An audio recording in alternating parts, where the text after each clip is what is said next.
Θα ήθελα να σας δώσω λίγο χρόνο αν θέλετε κάτι να ρωτήσετε. Όσοι έχουν διαβάσει ή όσοι σκέφτονται να το διαβάσουν ή έχουν απορία για αυτά που θα συναντήσουν. Το κίνητρο για τη συγγραφή του βιβλίου, πείτε μας. Για το κίνητρο. Όπως είπε η Δέσποινα, το πρώτο πράγμα που κάθισα και έγραψα ήταν κάποια περιστατικά που ζούσα στην δουλειά μου, τότε στη Θεσσαλονίκη βέβαια, τα οποία άρχισα να τα ντύνω με έναν χαρακτήρα, με ένα πρόσωπο και είχαν πάρει τον τίτλο «Υπάρχουν και χειρότερα», διότι κάθε μέρα ζούσα περιστατικά πάντα και χειρότερα από την προηγούμενη. Αυτό ήταν η πρώτη αιτία που ξεκίνησε. Στην πορεία όμως βέβαια, όπως μας είπε και η Δέσποινα, δεν έμεινε τίποτα από αυτό, από το «Υπάρχουν και χειρότερα». Δημιουργήθηκε ένας καινούριος χαρακτήρας, καινούρια πρόσωπα, καινούριες καταστάσεις και έγινε το διαπυρός και συζύγου. Το κίνητρο ουσιαστικά είναι θέλοντας να περάσω όλα αυτά που ζούμε στην καθημερινότητα και κυρίως όλα αυτά που αφήνουμε και δεν ζούμε, γιατί πρέπει να ακολουθήσουμε τα θέλω κάποιου άλλου, τα κοινωνικά θέλω, τα οικογενειακά πρέπει και αφήνουμε στο τέλος τα δικά μας. Και κάποια στιγμή ξυπνάμε και λέμε, μα τι έκανα, εγώ που χάθηκα όλα αυτά τα χρόνια, πού βρισκόμουνα.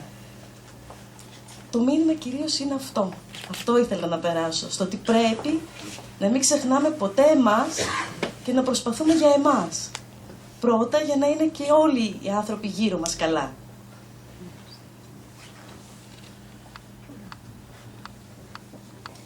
Να μην τα πούμε κιόλα, έτσι ώστε να μπορέσουν οι φίλοι μας εδώ να δουν το βιβλίο, να δουν από μόνοι τους. Να τους δώσω να χαλαρώσουν. Να πω κάτι. Βεβαίως. Αυτό που σας είπα έχει μία δεύτερη πλευρά. Όταν είπα πώς ξεκίνησα να διαβάζω το βιβλίο.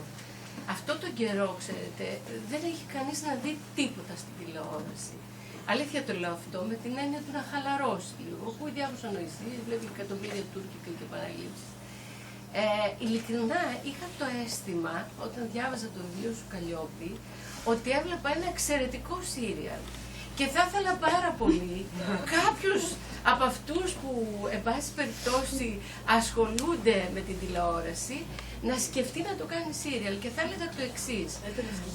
Αυτό που μου άρεσε πάρα πολύ, γιατί έχουμε πολλούς νέους ανθρώπους εδώ, είναι αυτή η ευκαιρία που δίνει η σύγχρονη τεχνολογία να προχωρήσει κανείς στην εκτύπωση ενός τέτοιου βιβλίου.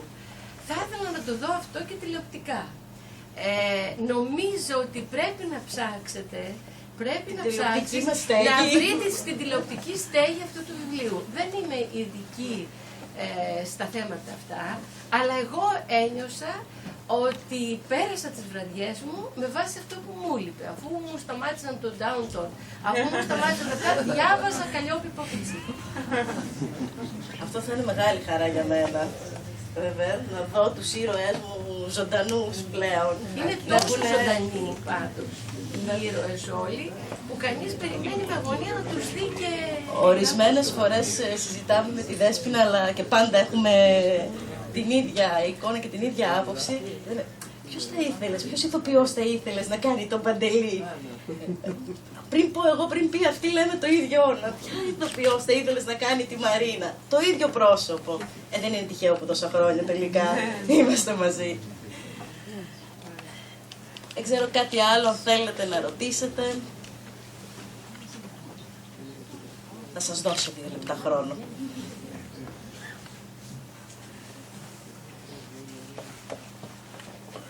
Αν δεν έχουμε κάτι άλλο, θα ήθελα να σας ευχαριστήσω για ακόμα μια φορά όλους σας για το σημερινό απόγευμα και ελπίζω να ήταν ευχάριστο το διάλειμμα το σημερινό και να σας ευχηθώ καλό βράδυ και καλή ανάγνωση στο Διαπυρός και Συζύγου. Να είστε καλά όλοι.